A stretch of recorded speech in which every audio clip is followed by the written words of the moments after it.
break it in. Ah! Lest we break it down and take more than those shells! You bastards may take exactly what I give you!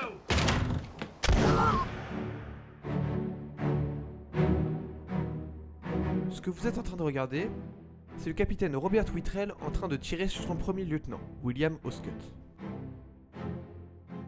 Est-ce que c'est une mutinerie ? On pourrait le croire parce que dans cette scène où on peut se déplacer, c'est du gameplay que vous voyez, pas une cinématique, dans cette incroyable première scène, on peut voir que quelqu'un est en train de monter les escaliers pour ensuite descendre dans la cabine du capitaine par le haut. Donc ça peut être une mutinerie, mais bizarrement il n'y a pas grand monde sur le pont. En général un coup de feu ça réveille, et dans les scènes suivantes, personne ne vient voir ce qui se passe, personne ne se demande pourquoi est-ce qu'il y aurait une mutinerie. Ça veut dire qu'il n'y a personne à bord. Ce qui est étrange pour un aussi gros bateau. Ça veut dire qu'il s'est passé quelque chose sur ce navire, quelque chose qui explique qu'en rentrant au port, l'Obradine était vide, en ruine, et avec des cadavres partout.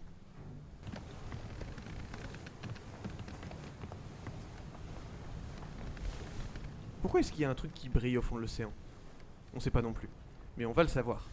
Parce qu'exactement comme on a vu la mort de ce bon vieux William, on va pouvoir observer le dernier unique instant de chaque cadavre sur ce bateau, et peut-être comprendre ce qui est arrivé aux 60 membres de l'équipage. On te donne une montre magique qui permet de voir le passé, et un livre pour marquer tes conclusions à l'intérieur. Pour chaque personne, tu dois les identifier et dire comment est-ce qu'ils sont morts, par quoi, comment, par qui, pour chacun d'entre eux.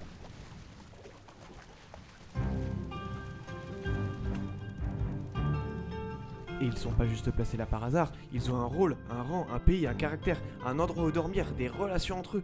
Tous ces éléments forment une histoire incroyable de trahison, de cupidité, dans laquelle on ne peut que jeter un coup d'œil durant un très court instant. Mais ça suffira. Soyez attentifs parce que le moindre détail est important, la moindre chaussure peut donner une réponse, le geste, les regards, et rien n'a été laissé au hasard. Et la moindre erreur peut remettre en question notre vision complète de chaque personnage. Résolvons le mystère à bord de l'Obradine.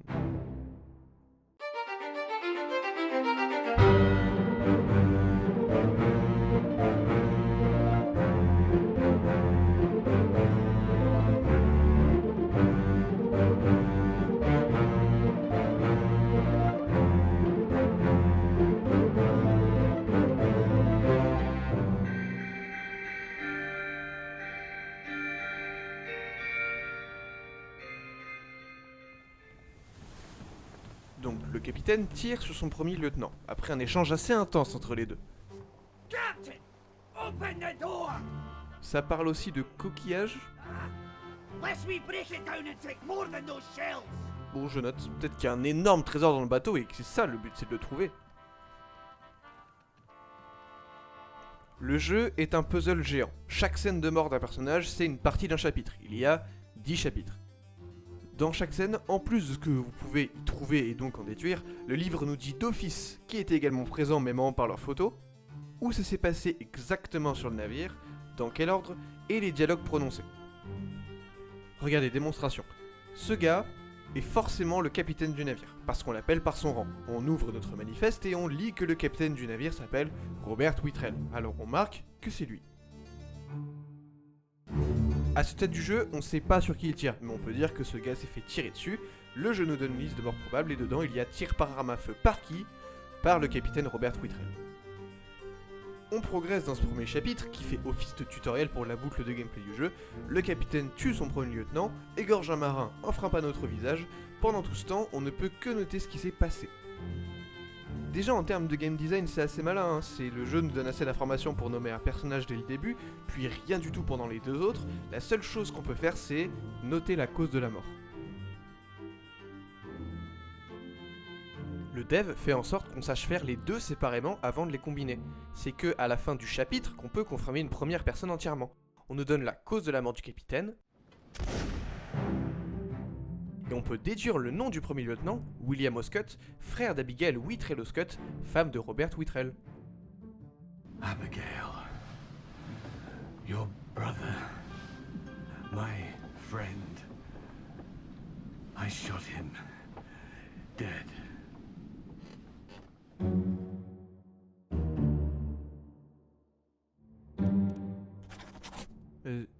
Pourquoi il valide pas le jeu ? Mais genre, on a le nom, on a la cause, je me suis trompé ? Non, je m'étais pas trompé, mais j'ai juste pas lu ce que le jeu m'a dit. Non, allez. Pour éviter qu'on trouve la réponse en testant toutes les combinaisons de noms possibles comme un idiot, le jeu nous dit qu'il attendra qu'on en ait 3 justes pour pouvoir les valider. C'est intelligent parce que ça force vraiment à réfléchir. Actuellement, on a 2 personnages de potentiellement validés. William Oscott tué par arme à feu par le capitaine qui lui-même s'est donné la mort à côté de sa femme. Donc, pour que le jeu valide un premier paquet de 3 personnes, faut qu'on comprenne comment est morte la femme du capitaine, Abigail, puisqu'on a déjà son nom.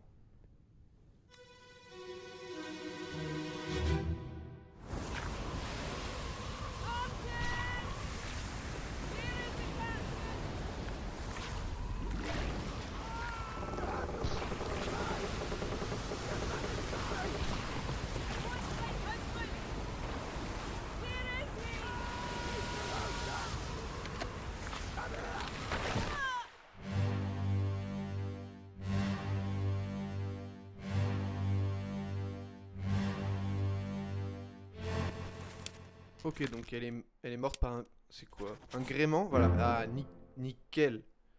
La musique est stylée, j'aime bien. C'est époque pirate sans être Jack Sparrow.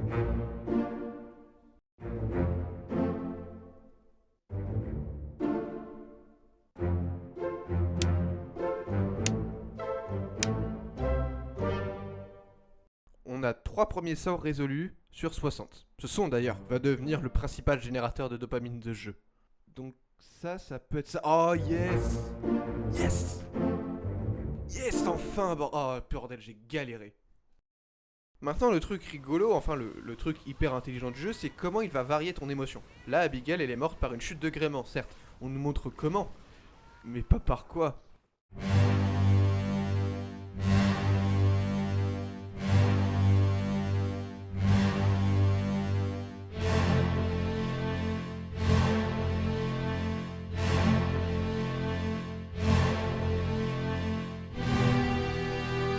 D'accord, donc peut-être que ce jeu est pas juste à propos d'une mutinerie et d'un tas d'or au fond de la cale. Il cache un truc beaucoup plus profond que ça.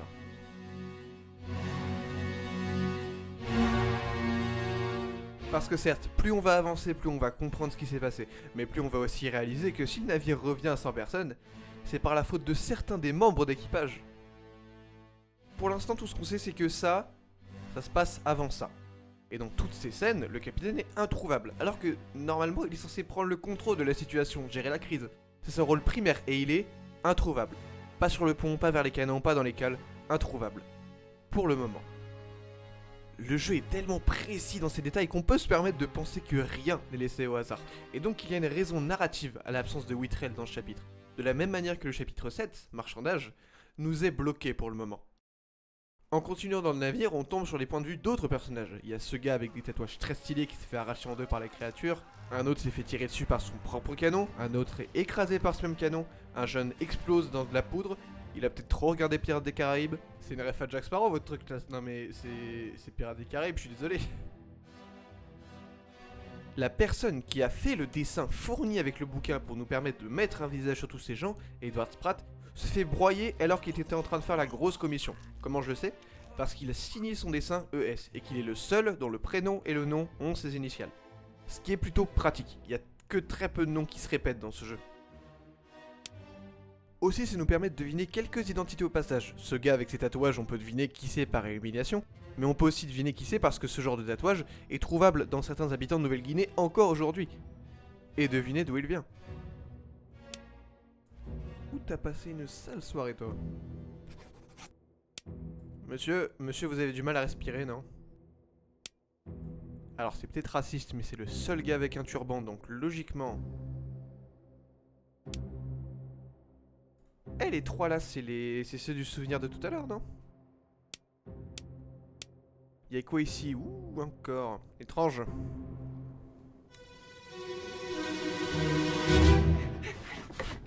Mutiny! Mutiny!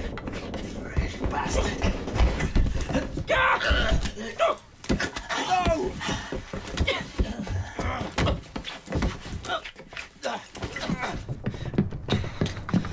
Och no! You're cut! Don't leave me. Bear up, son. I'll stay with you. Tell Pete's mother I tried my best Aye. to pull him back, to save him. You tell her yourself. Brennan! Bring the surgeon's kit!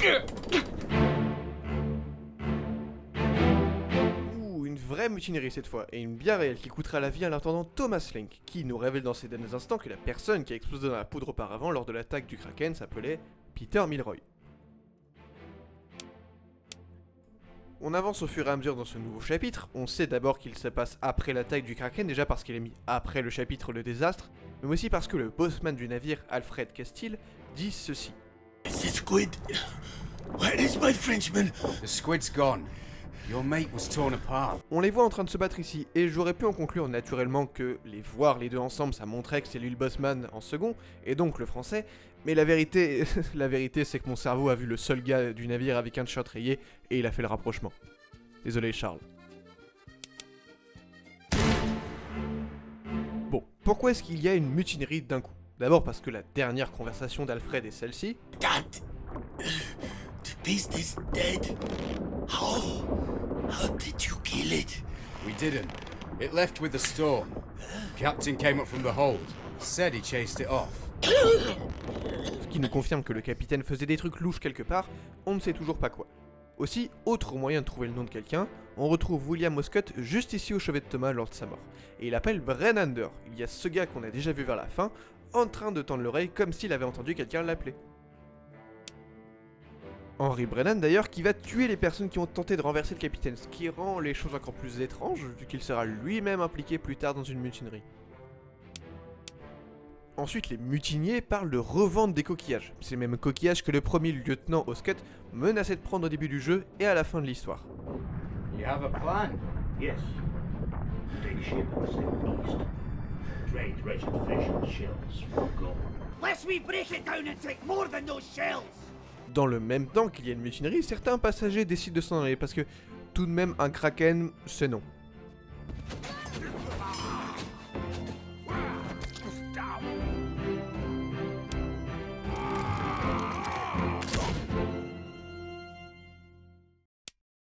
Parmi eux, deux femmes, notamment, qu'on peut rapidement déduire comme Madame Jackson avec sa bague, et par élimination Miss Bird. Elles sont caucasiennes, les deux autres femmes présentes sur le navire étant Abigail Oscott, qu'on a déjà identifié, et une Formose, du nom de Bun Lan Lim. Il y a également un homme, et retenez-le parce qu'il est important, on va voir ça après. Pour l'instant, je vous propose un résumé de tout ce qu'on sait. On a fait 3 chapitres pour le moment. La fin, la fuite et le désastre. Inversez-les et vous avez l'ordre chronologique. Ça veut dire qu'après s'être fait attaquer par le Kraken, une partie de l'équipage ayant définitivement perdu confiance en leur capitaine ont fomenté une mutinerie pour retourner sur la terre la plus proche et revendre ces fameux coquillages. Une mutinerie qui a très vite échoué. Ce qui est étrange, c'est que les personnes qui ont tout de suite arrêté la mutinerie, encore une fois, elles se sont ensuite toutes révoltées contre le capitaine à leur tour. Avec le même but. La vraie question que tout le monde devrait être en train de se poser actuellement, c'est pourquoi cette obsession avec des coquillages? Normalement, dans les histoires, c'est des trucs de fou, des trucs beaucoup plus précieux. De l'or, des bijoux, j'ai commencé à faire des théories de fou.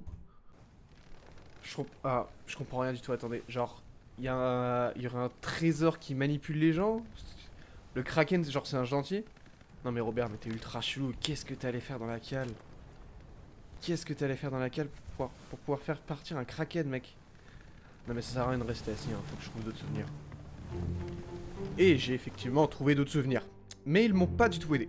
Là où le début du jeu nous donne la fin de son histoire, on est soudainement propulsé au tout début. Pas de mutinerie, pas de kraken ou de mention de coquillages sacrés, non. Juste des marins qui tentent de traverser les mers.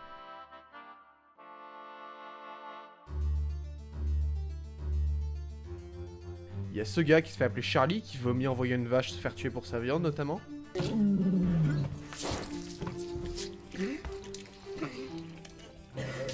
You all right there, sir? Never been on a farm, John? D'autres marins sont en train de dormir, de jouer aux cartes, et un autre est en train de mourir d'une maladie pulmonaire inconnue. Imagine, c'est la tuberculose. Sayed? Sayed Otto! Good deal!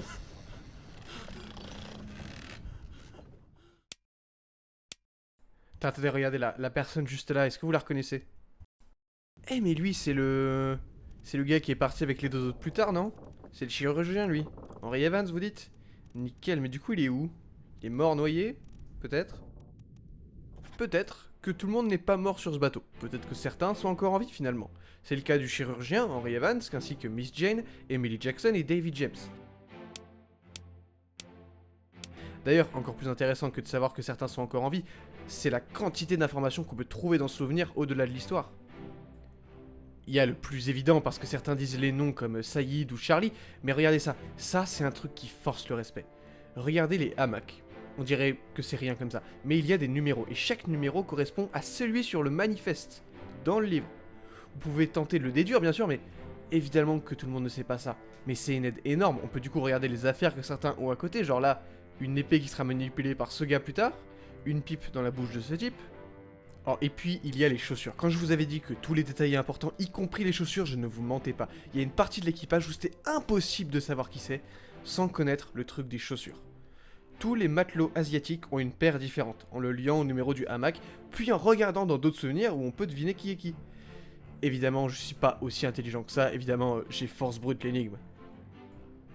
Ils sont 4 asiatiques, oh, ça va être long. Bon, si c'est pas ce nom, ça peut être lui, hein, mais dans tous les cas, je sais que j'en ai d'autres juste, donc ça pourrait être ça.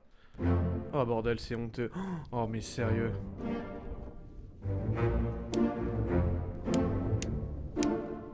J'ai fait pareil avec les matelots russes. Certes, en termes d'histoire, ce chapitre il est pas du plus intéressant, mais en termes de gameplay, il permet de clear une bonne partie de l'équipage. On avance plutôt vite, on va retourner vers l'histoire d'ailleurs. Regardez, dans ce même souvenir, où le chirurgien examine quelqu'un dans la cabine, on peut voir en dessous du lit, ceci. Eh, c'est quoi ça? Ça a l'air important. Eh, mais... c'est la valise où il y avait la montre, non, au début du jeu? Attendez, il y avait un mot de quelqu'un au début du livre, je lis jamais, moi.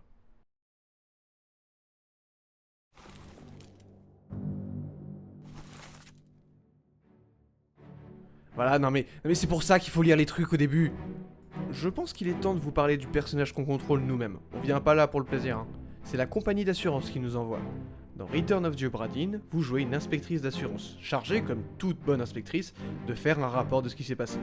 Company man woke me up. Said you'd need ferry to the old Bradin. En sachant que la compagnie allait envoyer quelqu'un, le chirurgien Henry Evans, toujours vivant en Afrique, nous a envoyé une montre pour pouvoir vivre le dernier instant de chaque cadavre qu'on trouve dans ce navire, ainsi qu'un livre pour pouvoir inscrire notre rapport de manière précise. Pourquoi il ferait ça? On sait pas encore, mais c'est ce genre de questions qui vont devoir soit être interprétées, soit être résolues vers la toute fin. C'est pas la seule chose qu'Evans possède de bizarre, il a aussi un petit singe avec lui. Pourquoi il y a un singe là? C'est celui du médecin? C'est pas très hygiénique, hein, si vous voulez mon avis. Je vous propose de résumer tout ce qu'on sait de nouveau depuis le début, tête reposée. Le bateau Lobradin est parti de Falmouth, une ville portuaire en Angleterre. Leur destination, c'est l'île de Formose, aussi appelée aujourd'hui Taïwan. Un sacré long trajet, mais qui explique la présence de passagers Formose. Un homme, une femme et 2 gardes. Ils gardent quoi? On sait pas pour l'instant, mais bref. Les passagers formosans sont arrivés sur le navire par une escale dans ce souvenir-là. Puis, un énorme trou dans l'histoire, et soudainement, l'attaque du Kraken, la mutinerie, les derniers survivants, dont le capitaine, meurent fin. Et le bateau réapparaît à Falmouth, quelques jours plus tard vide, et c'est là qu'on entre en scène. Si on regarde la carte de déplacement du bateau d'après les souvenirs, vous remarquerez que le Bradin a fait demi-tour à un moment de sa course entre le moment où les Formosans arrivent et le Kraken. Avant même l'attaque de l'énorme monstre, le capitaine avait déjà décidé de faire demi-tour. Quelque chose est arrivé avant, que les marins ont réussi à repousser. Et ce quelque chose, on va le trouver juste ici.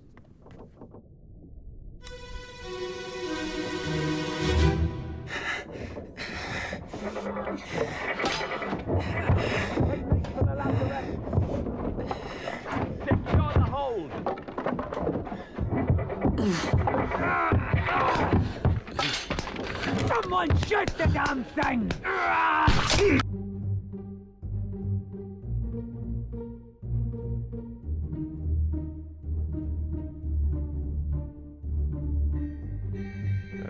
Oh putain!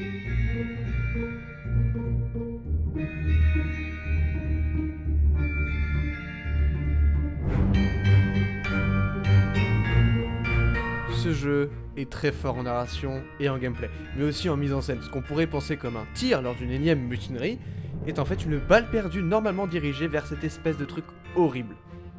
Le Kraken nous avait fait comprendre que ce jeu relevait de la fantasy, mais ici on entre quasiment dans du Lovecraftien, c'est quoi cette horreur? Aussi, j'en parle pas depuis le début, mais j'espère que vous l'entendez bien, cette musique incroyable. Là où le joueur voit peut-être ça comme une aventure banale de piraterie, oui, bon, un kraken, voilà, je connais, super, ça le force à sortir du gameplay pendant un instant, au moins pour tenter de comprendre le chaos qui s'y déroule devant lui. Ok, donc qu'est-ce qui s'est passé ici? Quelque chose a appelé ces créatures de la même manière que le kraken est arrivé. Il y a définitivement un truc pas net sur ce navire. Mais pas le temps de réfléchir à ça, non, parce que tout le monde rentre en action immédiatement. Ce chapitre permet certes de comprendre que le Bradin est maudit, mais aux dépens de ses passagers, et que certains d'entre eux sont des hommes courageux et prêts à se défendre. C'est pour ça que ce chapitre s'appelle Soldats de la mer.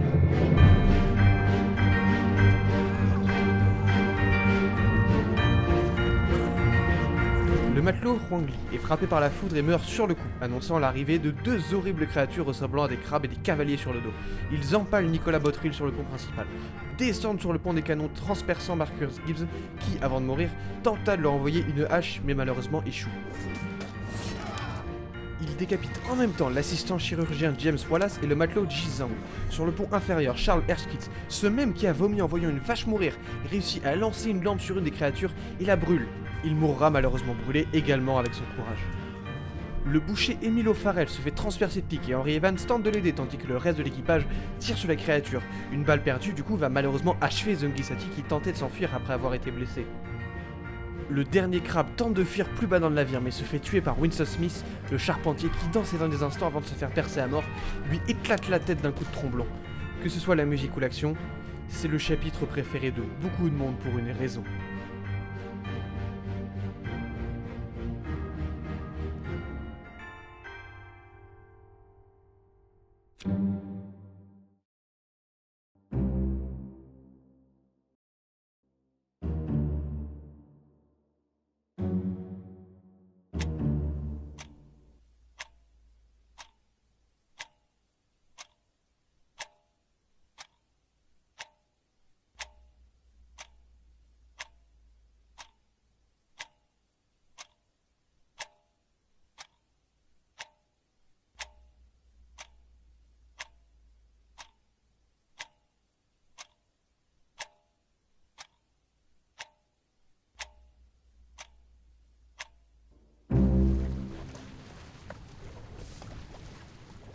Ok, donc le bateau a commencé à faire demi-tour et s'est fait immédiatement attaquer par ces espèces de créatures, puis par le kraken.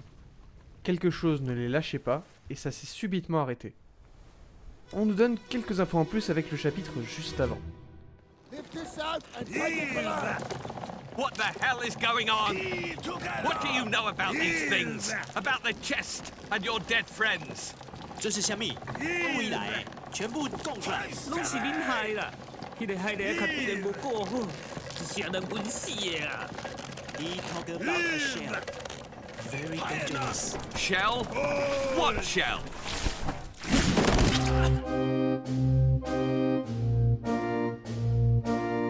C'est quoi ces espèces de crustacés géants? Visiblement, ils sont capables de comprendre ce qu'on dit, puisqu'elles tuent le cuisinier du navire, Thomas Afton, d'un coup de queue, provoquant également la chute de William Wazim, et lui brise le cou. Mais on n'a pas ramené que ces grosses crevettes dans ce chapitre. On récupère aussi le corps de Edward Nichols, second lieutenant du capitaine, ainsi que quasiment tous les passagers Formosans. What? Mais il y a beaucoup de corps là, attendez! La deuxième créature réussit à lancer une série de pics sur le matelot Amadou Diom, qui retenait le seul survivant Formose, Shotan, interrogé par le capitaine. Les deux meurent. N'empêche que ces pics nous prouvent que ces crustacés sont liés au crabe et ainsi au kraken. Après les avoir enfermés au fond du navire dans la cambuse, Philippe Dahl agresse John Naples, censé les garder sans qu'on sache pourquoi, et lui coupe la jambe. Il se videra de son sang peu après, et Dahl sera enfermé dans la cambuse avec les créatures. Beaucoup de questionnements, très peu de réponses, mais avant de mourir, Shotan demande à protéger... He talk about a shell, very dangerous. Shell? What shell? Un coquillage encore, ce même coquillage est mentionné avant la mort du cuisinier qui s'exclame avoir vu un truc briller, mais on ne nous laisse pas le voir. One sec, gentlemen. There's a pretty shell here. Let's have a look. No, get back! Si tout le monde cherche tant ce coquillage et qu'il est si dangereux, c'est sans doute ça qui a attiré les monstres vers la fin. Et vous savez quoi? Le jeu va nous les montrer juste après.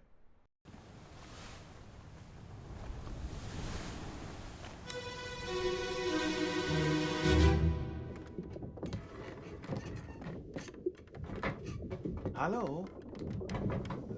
Who is there? Who is that? Is someone hurt? Senora Nichols, is that you? What are you doing down here? Hello, yes. All fine here. Just, sorting some things. What's your step? Here, let me help you.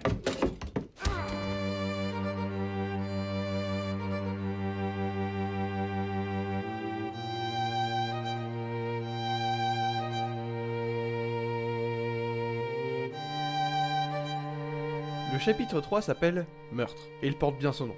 Le second lieutenant du capitaine Edward Nichols, qu'on a déjà vu en tant que cadavre tout à l'heure, attaque Hok Seng Lao, le garde Formose, pour tenter de voler ce qu'il gardait, un coquillage. Il se fait surprendre par le passager Nunzio Pasqua et le poignarde. Je sais que c'est lui parce qu'il est italien, parce qu'il dit senior. Dans le souvenir d'après, Edward Nichols assiste à l'exécution de Hok Seng Lao, accusé du meurtre de Nunzio Pasqua. Hok Seng Lao, you have been found guilty by self-confession of the murder of Nunzio Pasqua. Quiet. As captain of this ship, and by the authority of the East India Company, and thus the Crown of England, I sentence you to death by firing line. Mr. Wolf, when you are ready. Right, sir. Ready, men. Aim. Fire!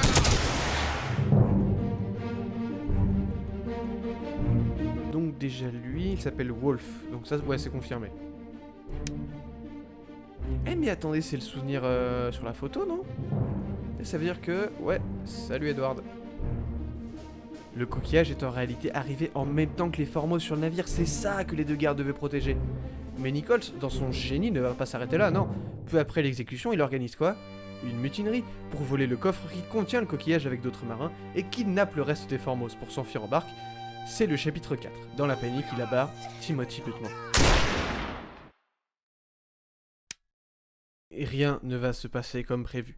Le Bradin va les rattraper, ça c'est sûr, mais avant, ils vont immédiatement se faire attaquer par autre chose. Pas par le Kraken, pas par les crabes, mais les espèces de crevettes géantes qui sont, je vous le répète, dotées d'intelligence, mais aussi sont des sirènes.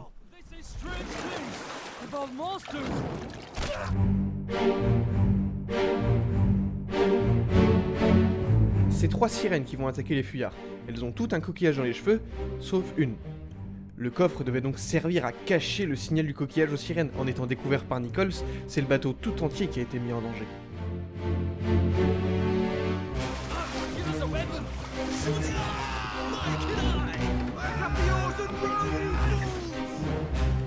Elle noie le matelot Patrick O'Hagan ainsi que Alarcus Nekishin.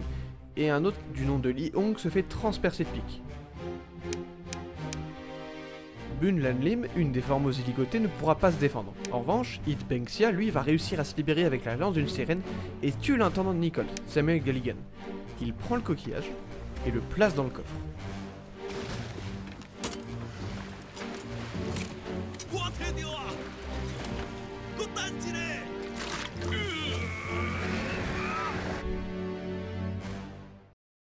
Waouh, elle meurt? Mais non, mais elles sont vivantes quand on les ramène sur le bateau. Non, c'est des assommes, je pense. Genre, il y a un mécanisme qui fait que... Et Nichols dans tout ça. Le mec qui a tué un passager innocent, organisé une mutinerie, abattu un matelot et mis en danger ses compagnons. Oh, regardez-lui, il se cache là dans sa barque. Oh, le salaud. Oh, il a rien fait toute l'attaque, espèce de lâche, va. Nichols aura le temps de mettre à bord les 3 sirènes sur son bateau avant de se faire rattraper par le Bradin et se fait abattre d'un simple coup de feu par le dernier survivant Formose, Shiotan. Hold your fire! Ah, mérité. Certes mérité, mais avec tout ça, l'équipage décide quand même de garder les 3 sirènes dans la cambuse avec le coffre contenant toujours ce foutu coquillage et les 2 autres coquillages des 2 autres sirènes. Et vous connaissez la suite. Genre, attendez 2 secondes. Ces sirènes, elles ont quand même l'air très attachées à leur coquillage. Et si elles sont prêtes à tuer des dizaines de personnes, coupables ou non, je pense qu'elles ont aussi peu de scrupules pour un simple bateau. Alors, comment est-ce que c'est possible que le Bradin soit retourné au port? Que le Kraken soit juste reparti comme ça? We didn't. It left with the storm. Captain came up from the hold. Said he chased it off. Ce chapitre vous est actuellement bloqué. Ah bah nickel. Avant d'en parler, on va faire une pause sur le jeu. Puisque j'ai très envie de vous parler de son créateur quand même.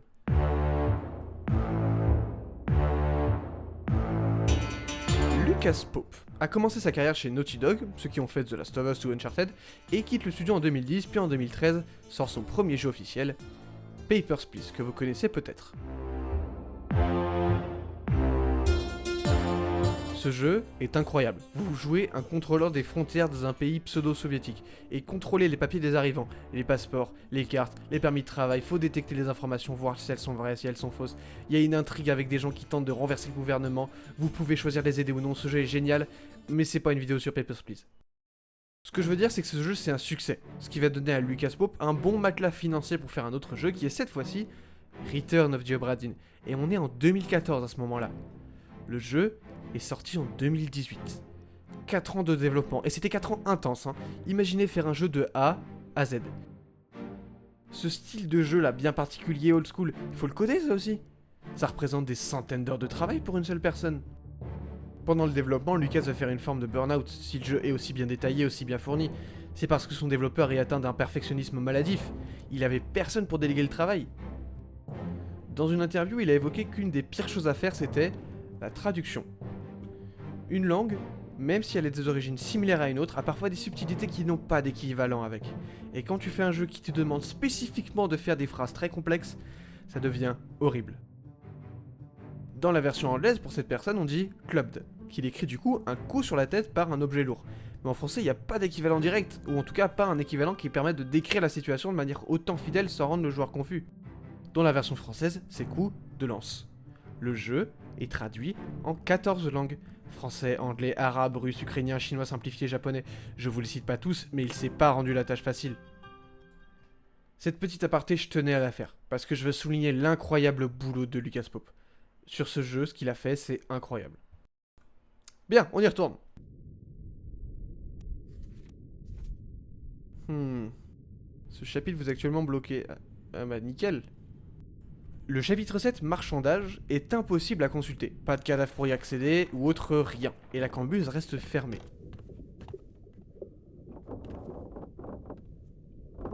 Mais au bout d'un moment, le jeu nous propose de repartir.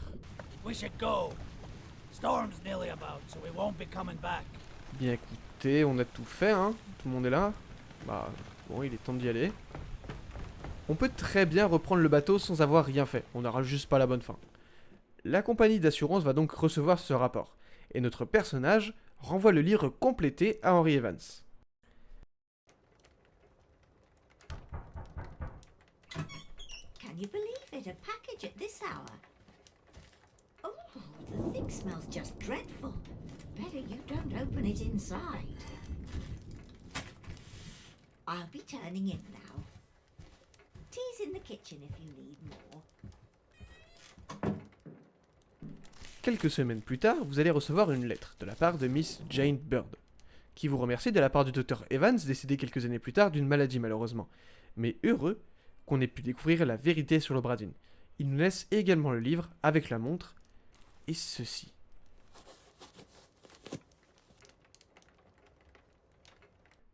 Pourquoi il y a un singe là? C'est celui du médecin, mais c'est pas très hygiénique hein, si vous voulez mon avis.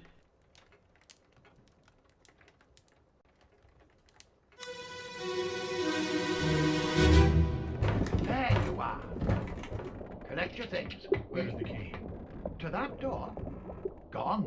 Damn. There's no time. We need to go. Right. There you go. What are you up to? Nothing good.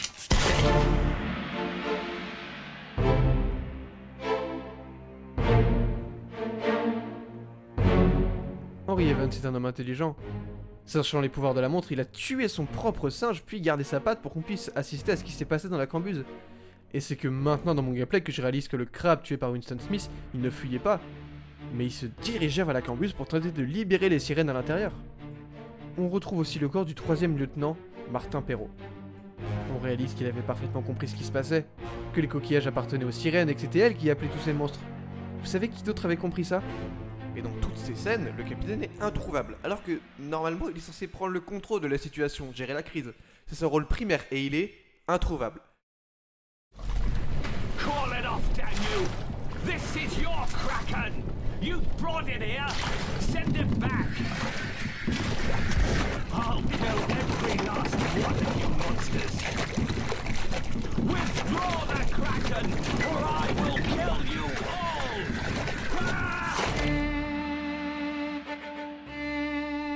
Le capitaine était dans la cambuse, en train de tuer chaque sirène si elle ne rappelait pas leur monstre, et la troisième encore vivante a capitulé dans un pur instinct de survie.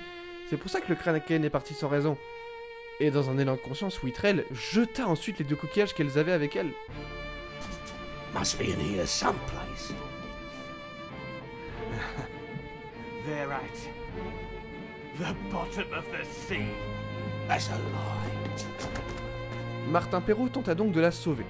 Par bonté ou par peur, je sais pas, mais il avait pas envie de voir le reste de l'équipage se faire massacrer un par un pour 2 coquillages brillants. Malheureusement, la sirène pensait qu'ils allaient la tuer elle aussi et la transpercer de pique. Sa dernière requête envers elle est de faire en sorte que, quoi qu'il arrive, l'Obradine rentre au port. The ship. The Obradine. See it home. Et je vais juste évoquer Philippe Dahl, qui une fois enfermé dans la cambuse après avoir coupé la jambe d'un de ses camarades, ouvre le coffre, plonge la main dedans en voyant coquillage, et meurt brûlé vif par le liquide à l'intérieur.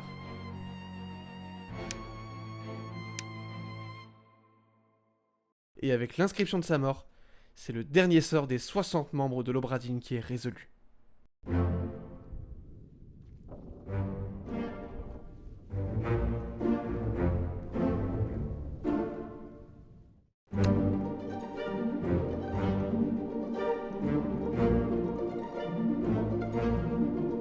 Dans la dernière cinématique, vous posez le livre dans une bibliothèque. Il restera là, à prendre la poussière avec la montre.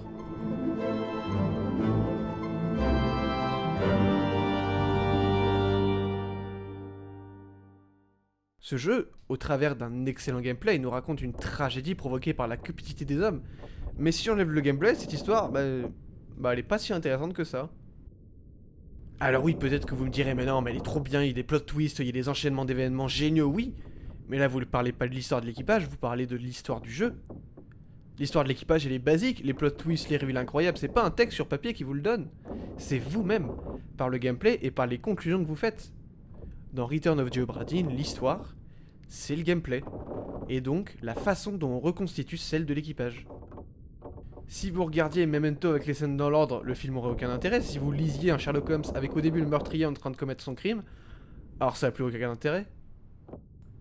Non, alors, ce jeu est trop bien, hein. Il était trop cool, tout est trop bien goupillé, t'as tous les petits détails. Ah, 10 sur 10.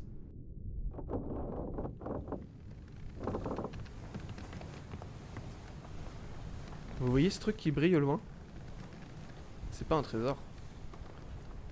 Il a la même lueur que le coquillage. C'est un coquillage et une sirène le portent. Ce truc qui brille au loin, c'est elle qui a tenu parole. Et c'est elle qui nous observe pendant qu'on est en train de résoudre ce qui s'est passé. Par curiosité, pour voir ce qu'on fait, j'ai pas de réponse à vous donner ici.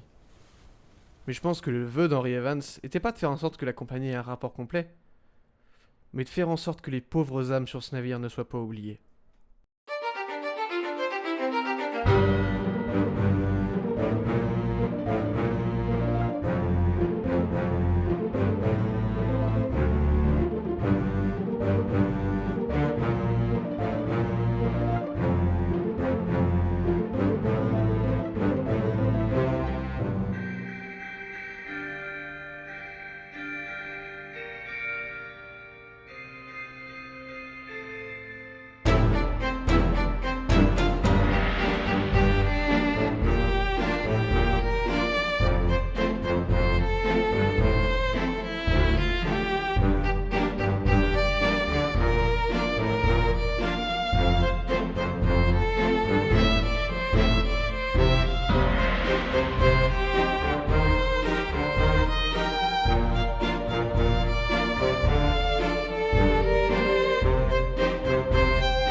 Bon bah abonnez-vous hein, si ça vous a plu ou pas. Si vous voulez encore mieux me soutenir, il y a un système de souscription qui en marche, c'est comme un Patreon, mais sur YouTube, discrètement. Vidéo en avance, extrait et autres, comme ça je peux me prendre du meilleur matériel, mettre plus de temps sur YouTube pour que vous ayez plus de vidéos.